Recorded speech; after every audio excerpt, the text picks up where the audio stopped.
Good day to you all. You are once again welcome to Personal Study Insights. And my name is Giftiana.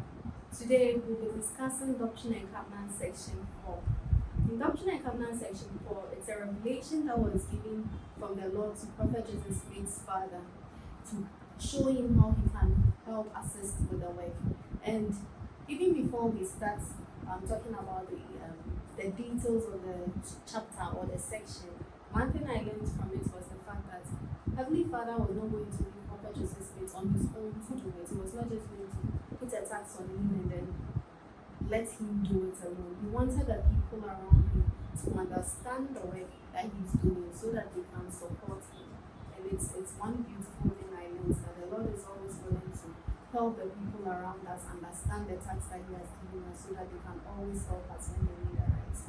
And another insight that I learned, even before we go into the section, was the fact that Prophet Joseph Smith's father, if we look around his history or his family history, we realize that he was a farmer. He was, even though he wasn't a booming farmer, a rich farmer, but he was someone who has been in the farming business for long. And if we look at the revelation that was given, Heavenly Father was using farming terminology, so he was using farming language to explain to him the work at hand that he wants him to do.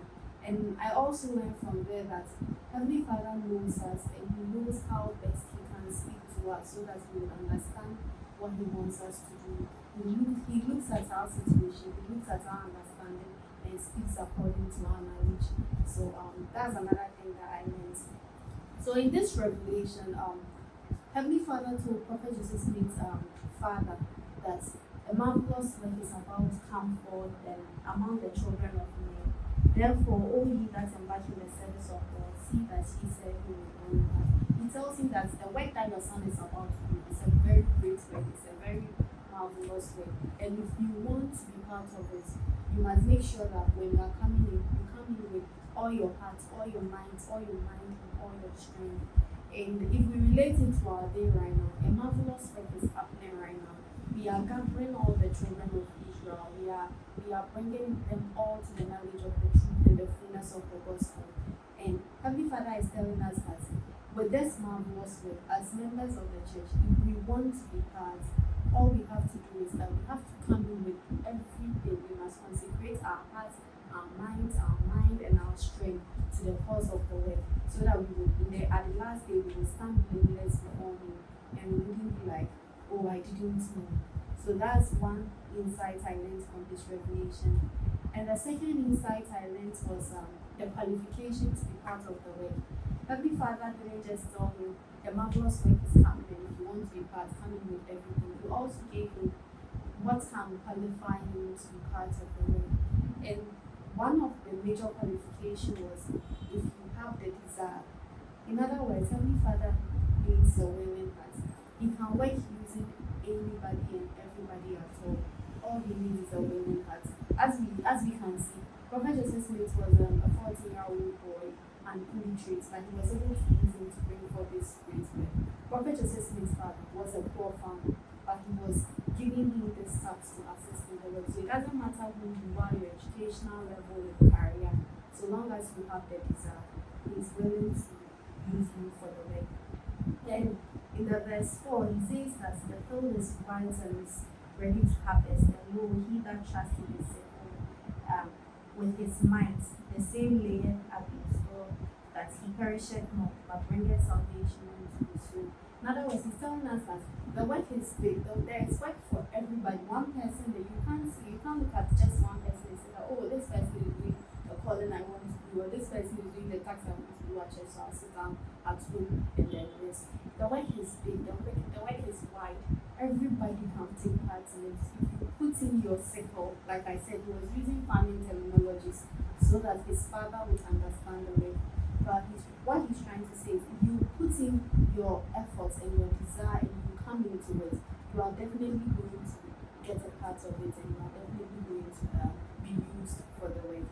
And when you do that, it's going to be a salvation unto your soul. You are going to receive blessings. And then he again lists other qualifications for the work.